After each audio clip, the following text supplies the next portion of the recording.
Hey, what's up, audience? Welcome back.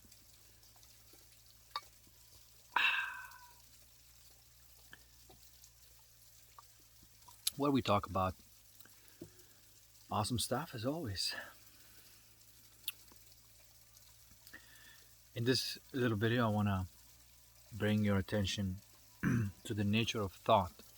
I think it's one of the most profound and important realizations through your own observation, the nature of thought. If you figure the nature of thought, most problems in your life disappear.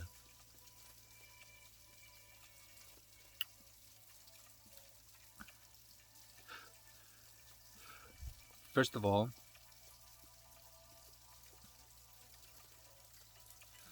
sometimes you hear people say some some of these very popular um,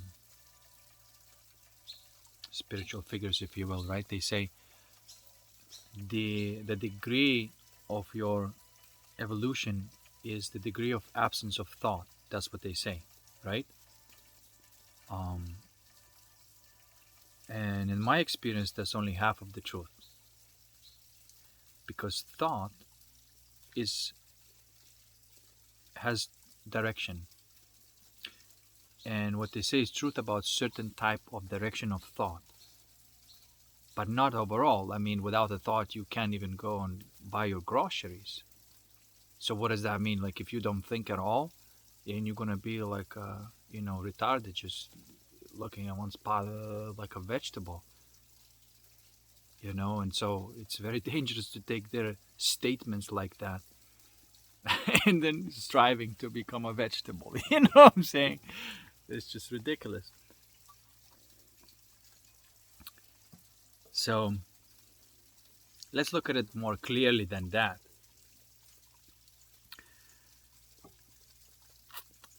But you can observe the thought. There's certain thought that has a emotional connotation to it, right? For example, you go throughout the day, and what kind of thoughts pop into your mind? If you look at it, and some thought may be like, "Oh, I need some bananas." There's nothing wrong with that thought. Everything's all right. You need some bananas. But some thoughts are like, for example,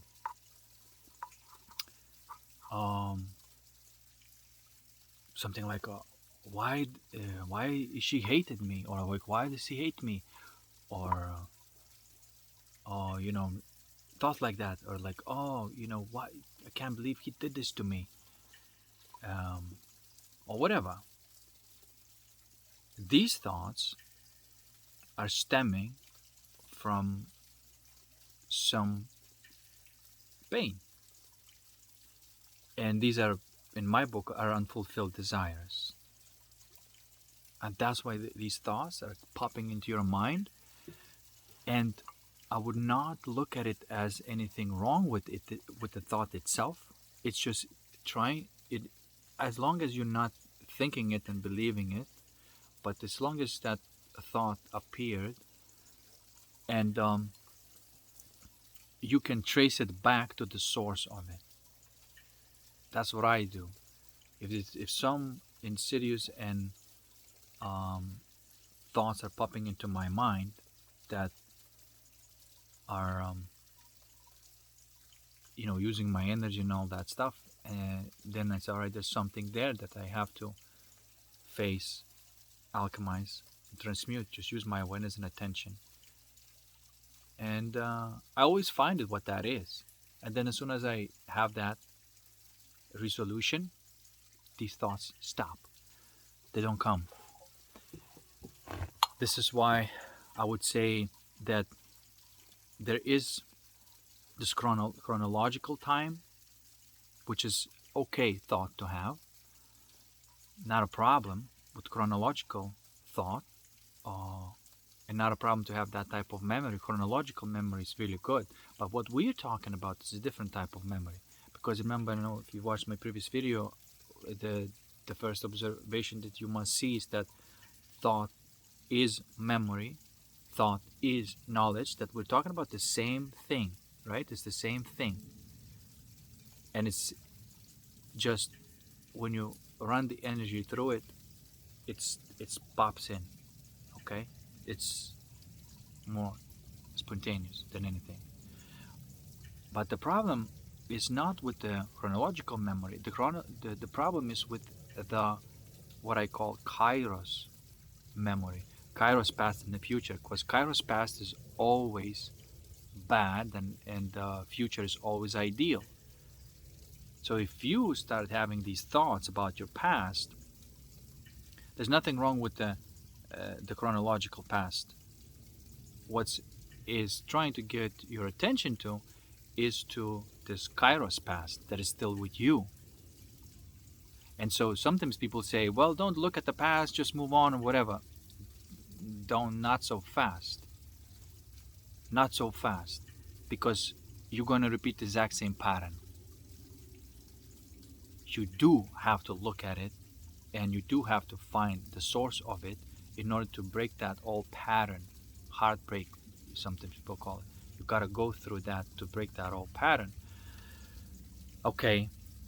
And so then in that moment, as you break the old pattern, automatically the future, ideal future appears. And that's what I would say is fulfillment of your desire through direct observation and attention on the source of that pain or hurt.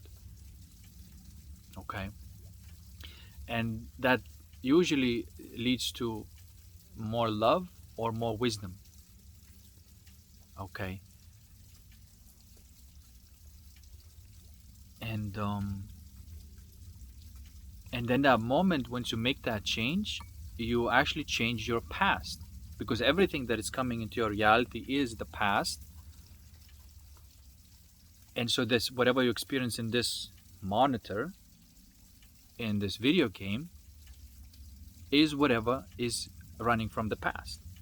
But if you put that ideal future in that past, your past is now much more pleasant, and therefore creates the reality that you do want to live in. Okay. So there's no need to blame anybody. This game is not played like that. As I said in the previous video as well, there's no one to blame for the past, because that was automatic. If someone did something from their brokenness, which is not, I shouldn't even say the brokenness, but there is certain distortions that you would call a kairos past. You may call a kairos past. And we all start with the past because, there's this ideal future, which is puzzle already put together, metaphorically speaking. And then the distorted past, where all these puzzle pieces are still kind of on the laying around. And so from these pieces of the puzzle that are laying around, reality is being created that creates the hurtful experience. And so once we start putting those puzzle pieces together, and each piece by piece, we're fulfilling that specific desire that is important to us. And the thoughts that are arising are basically, you can trace them back to the source of it. Okay? You can trace them back to the source of it. And through the attention and observation, you can alchemize it and change that path. And then what would happen is that your mind or your brain would not go to that moment in past, because there's that little emotional connotation on that story is gone. And you literally change your past because you don't even think about this anymore. You may live the rest of your life never remembering that ever again. Okay? And so therefore, if you don't remember it, and you remember something else, which means that is your past now. And so sometimes people say, well, you can't change your past, you cannot change your chronological past, but you can change the Kairos past, which is important. This is what actually we're living every day. That type of past is possible because you can, still have some pictures from the past or whatever, but you may look at these pictures as just pixels to you. It's like, all right, you know. Or it may look at these pictures as like, oh wow, they were beautiful moments because that's what's in your heart right now. And you don't even remember the things that went wrong or were bad because that's not part of your Kairos memory anymore. People can say like, well, don't you remember how bad it was? And you're like, I remember the images, but I don't remember the hurt.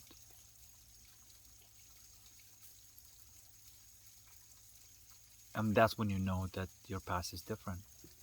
And you are not the same person as you were before. But to dig a little deeper to the nature of thought, how thought can actually lead you to these things, is that the incredible nature of thought is that the thought sometimes is arising as a question about itself. Those questions are never answerable from that thought. Thought will never give you answer to these types of questions. Thought can give you answers like how much is 1 plus 1, right? The practical means there's nothing wrong with this thought. The practical thought is exactly what we need to use it. You see? But the thought like, what's the meaning of life? What is my purpose? Should I be with,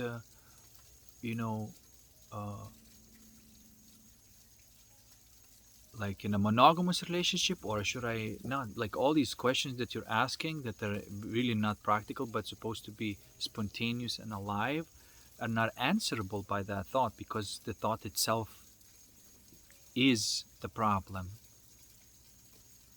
I don't know. I want to try to describe this a little bit better. Because once you see this, like you look at thought very differently. And then you can say, well, who's looking at thought? Exactly.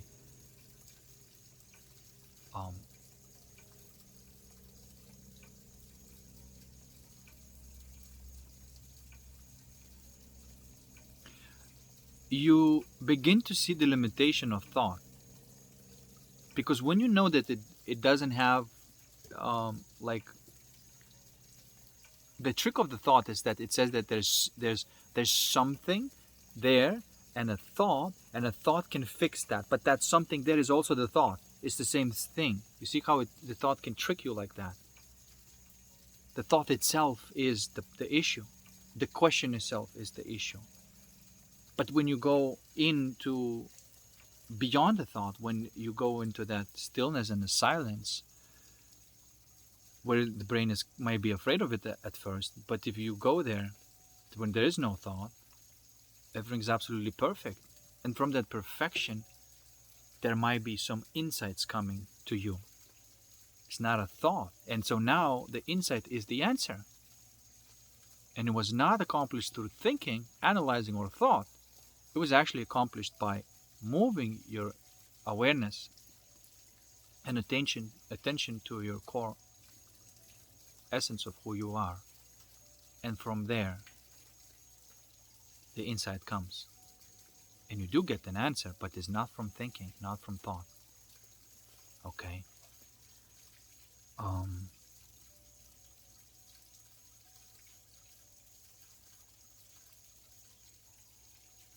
I would say that the thought can stem from memory, in this case Kairos memory, or it can stem from infinite. And these thoughts are usually perfect. These are eureka ideas. See, this is why, like, all governments intrinsically are the problem. The government is the problem. You may say, well, we're not supposed to have any government and or not. well, we should have like a protectorate, right? But the governance is done right now is through this policies and algorithmics, and basically you put the trust to the government to say to lead us into the future, so to speak, right? But you're asking for the tool to, you know, to be alive. Basically, you can't ask that because that's how the tyrannical father functions. It doesn't have its own infinite connection to the infinite, so it doesn't have its own insight. So how can he lead anybody? Because he doesn't know what the fuck is going on. Because it's always going to be the past. It's already too late. The time also is moving, and so the government is always going to be in the past.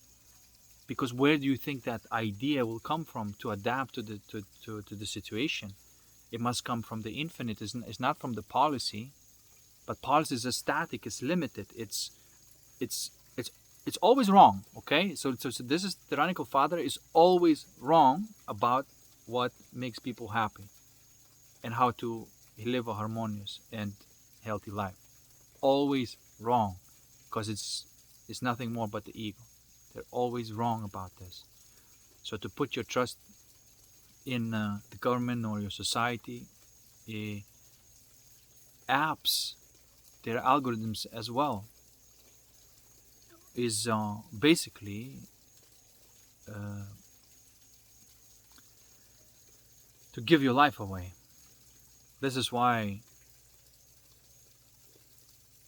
I'm gonna make some more videos about the poison of Instagram, Facebook, and the flaw of the very structure of it. How it ruins people, how it ruins connections, how everything becomes more egotistic based, and it's killing the soul. In the future, we're gonna look at these Instagrams and these Facebooks as something that was a 21st century disaster.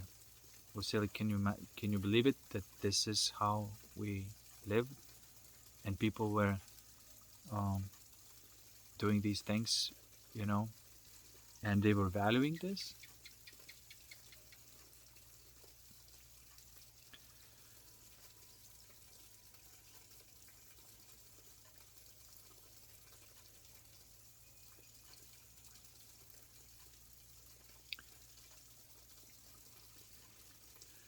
So, to summarize this topic about the nature of thought, is that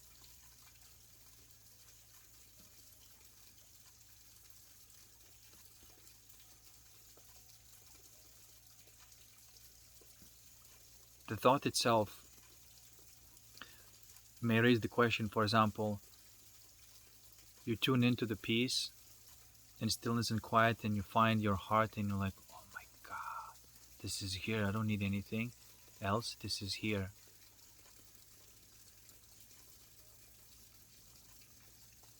But the thought may arise and say something about it. Say, well, you feel like this now, but what about the future? But the thought itself, in that moment, is the issue. Because if you don't think about the future, then there is no problem. You see, now your identity moved from your heart to the memory. And so that's what, if as long as you're in your heart, there is no future. And so therefore that question is invalid. The answer to that question is that when it's going to be the future, I'm going to be now. I don't want to turn into Eckhart Tolle here, but I'm just saying that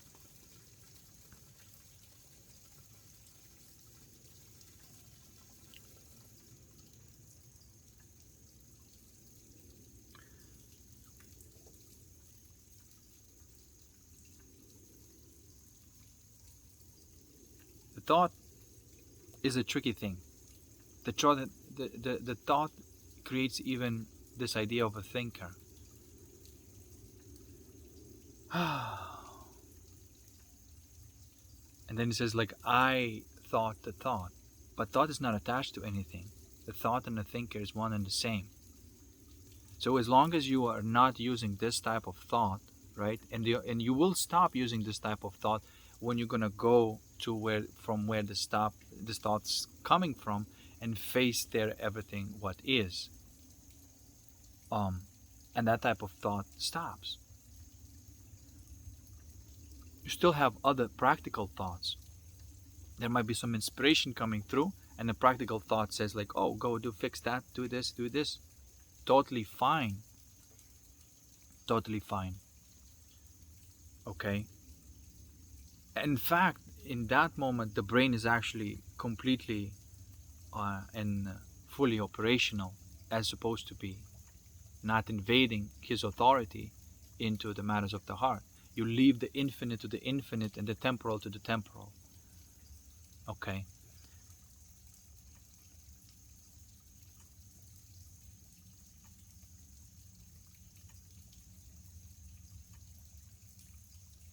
So this is why, like, in any moment, there's nothing wrong. If the thought arises and it creates like this uncomfortable feeling, follow where it came from. Focus on that feeling and stay with it. Something may come up, something that, you know, realization, you may cry, whatever, I'm keep on just repeating the same thing, but I'm saying that that's the path. At any moment, you can have a big transformation,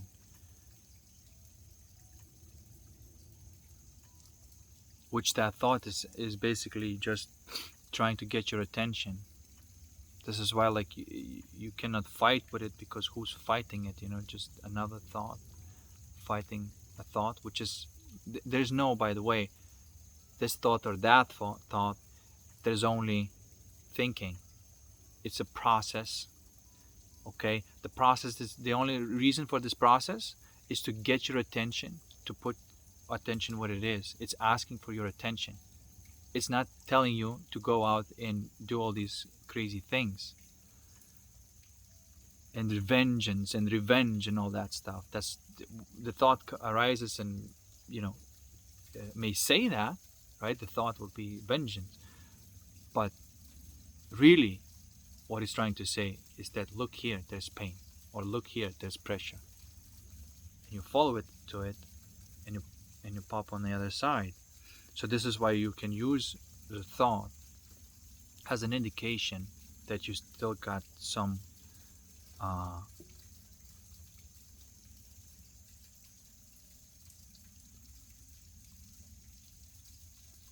puzzles to resolve. Okay.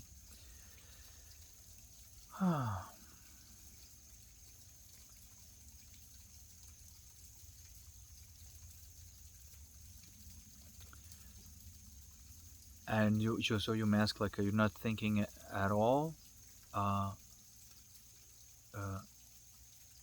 Well, I'm happiest when I'm not thinking. However, I still have some thoughts popping up and indicating something that I gotta face, but I don't see them as a problem. So, like, oh, there's another gem to discover within myself, and so I see this as just mining for these gems. And so this is why, like, I'm not playing this, a saint person or whatever, because I'm on a journey just like anybody else, except that I'm playing the game.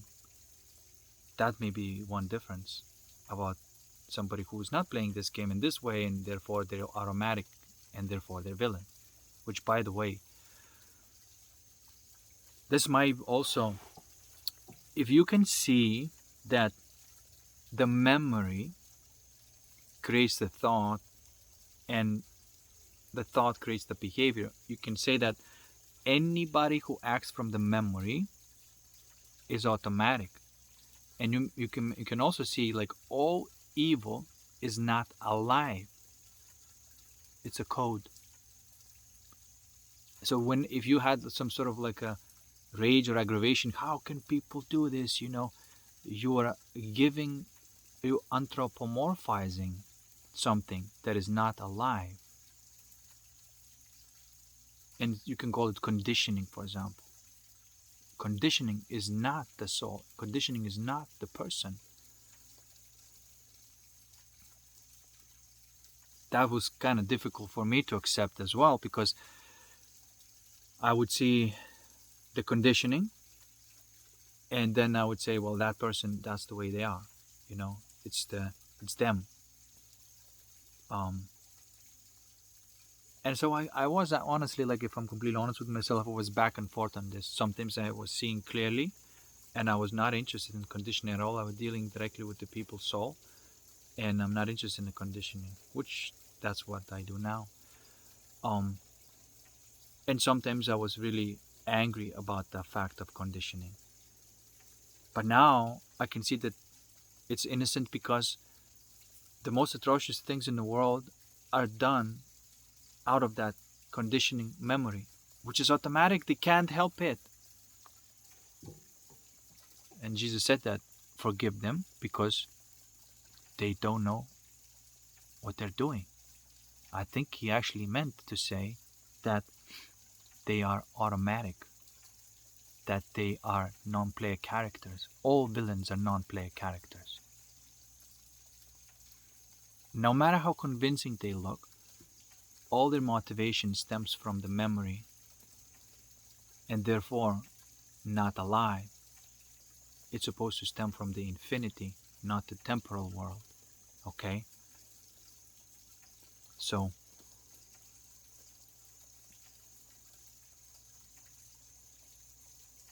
I don't know, maybe that you can see it for yourself. Okay, you can look at it and just watch it, man. Your consciousness is everybody's consciousness, and if you see it in your consciousness, and if you see it, okay, all right.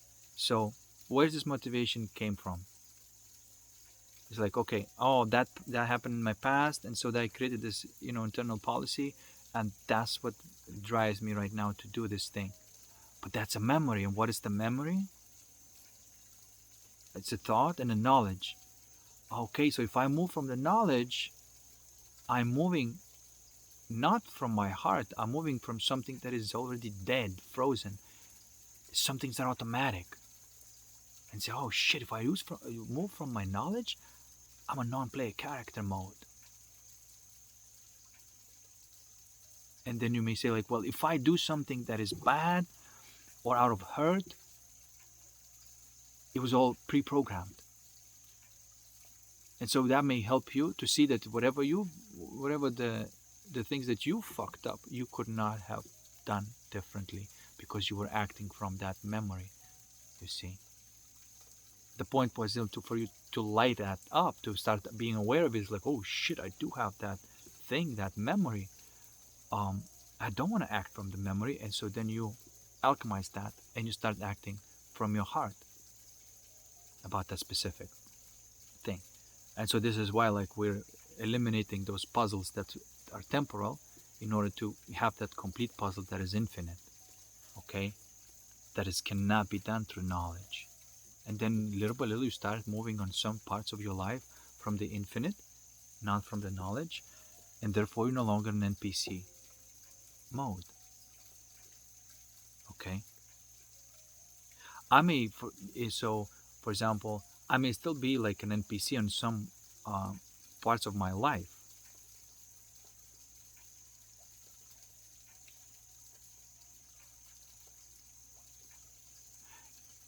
I should say, like, if somebody triggers me about something that I still have, that my next demon to conquer, I may act from that knowledge, but I rarely do that, because I catch myself during the trigger, and and sometimes if I catch it, I go straight to it, and so I don't have to act from it, even though it's still there. I don't have to act from it. You see? And so this is why, instead of thinking like, well, I want to be perfect now, instead of looking for that, enlightenment, which is not what's going on in this moment. What's going on in this moment is life, and things are happening, and you may feel that trigger inside of you, and that's just what's going on. But if you go straight to it and you just feel it and say, I'm not gonna make any kind of action from it until it's alchemized. And that's something that you can do without being perfect. This is something that you can start doing and living life now, and not waiting and for that perfection. But you can see that the situation arises that could escalate in some sort of conflict, but you stayed with it, with that feeling, and you could have said all sorts of nasty things, but you just stayed with that feeling until you alchemized it. And then when you found that peace and love, then you communicate.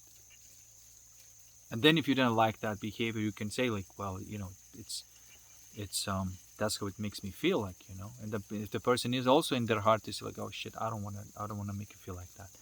And so you may find that trigger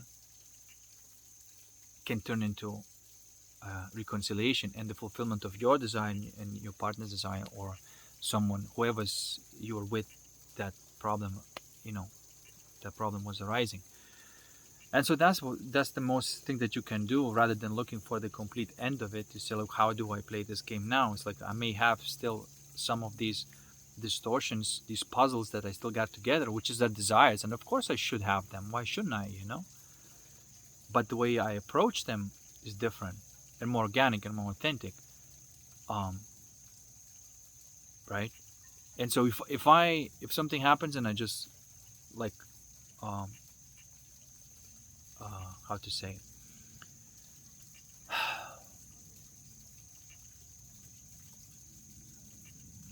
something may happen, I may deal with this with the energy, and I know what to say in a situation, like spontaneously and automatically, and for some reason everything turns out really well, even though there were some injustice happening.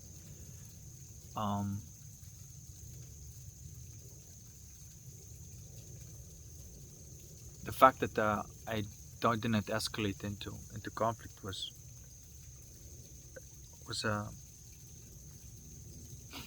enough. But later, sometimes I could have like these thoughts popping up into my mind, and so that may anger me. But then I go straight to that anger. Because I found it. I found that anger, found that fire. I said, poof! I took that fire, and then I zero it out, and I receive certain energy from it. And so that energy may move into that much more awareness, or I shouldn't say awareness, but like the way I experience is that like there's certain type of more of that energy of bliss, as I call it. But again, it's just the word that I place on the state of infinite. So this is why like I don't see anything's wrong with not an emotions. They're there for the reason and to play this game of life. Okay? It's really about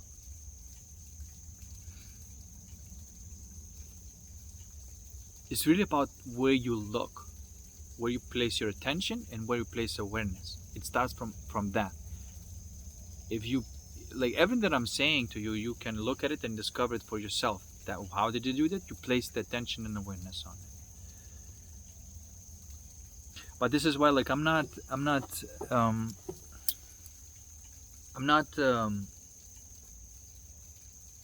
some people are saying and trying to communicate that oneness and infinity directly. That's not how I've experienced it. That's not how it came to me, that it's just like sudden realization, and stuff like that. I did have some experiences where it was just like my mind tuned to a certain state, and it was thoughtless awareness, if you will, right? And so it was like, whoa, magical. It's like you're tripping a little bit, But the real deal is going on is like every day I'm dealing with people, I'm dealing with situations, and these things create emotions. I have something from my past that's keep popping up that I have to work with. I don't want to use that word work with, but I have to go there, right, and put those pieces together, fulfill those desires within my heart. Like, to me, that's more of what's actually going on in my life. And so what happens is that through that process, through actually living my life, through putting just regular everyday life, I'm moving through that. I'm sort of finding more peace and more bliss in my heart through life, through just regular life. And I don't understand how people go and say like, well, I'm just going to live in the cave, or like I'm going to go to ashram and then going to spend all this time. How can you grow? You don't have the stimulus there. It's not possible.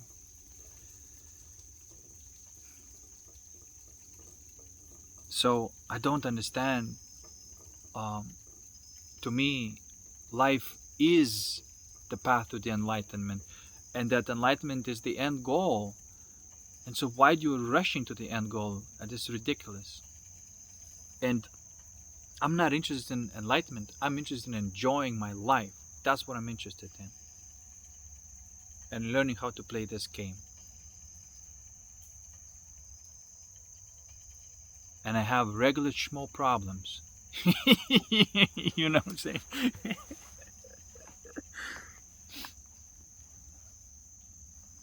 Anyway.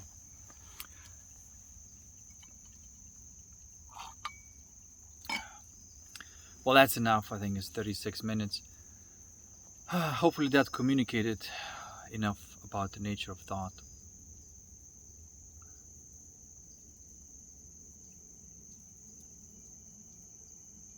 You know, life is happening now, and at this moment you probably have some unresolved emotions that you got to feel and stuff like that, and your knowledge may be telling you like, oh, go do this, go do that, you got to do this, and then you got to question that.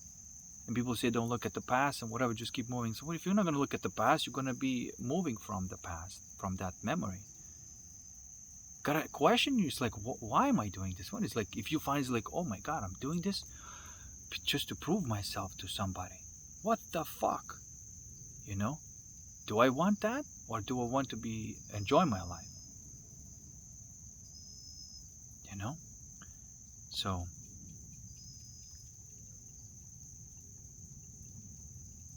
and so many goals change. Of course they do. And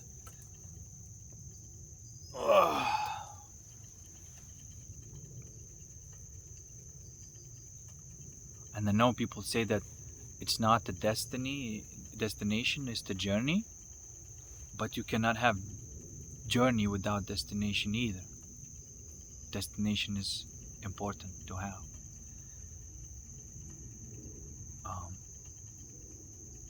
And what is the destination? Destination is your soul desire. That's your destination. But you gotta know it's a soul desire and not an ego tantrum. And the only way you can find out is by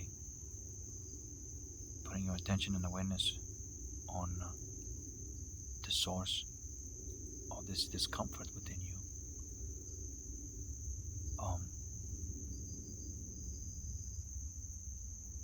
And I always find some degree of love or some degree of peace behind this. Like,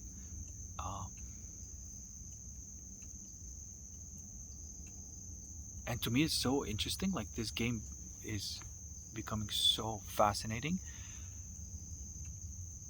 And then nothing seems anymore like artificial, you know? Because even like meditations and specific practices, you know, like it became sort of like artificial, like, you know, trying to get something out of it, you know. And at the moment I'm just doing my body exercise because my body wants to move. I'm doing my breath work, I'm doing my cold therapies, all that stuff, because my body makes my body feel really good, and my mind sharp too, you know. And so I do it for that, not for some other reason that one day I'll become, you know, the enlightened one. Whatever.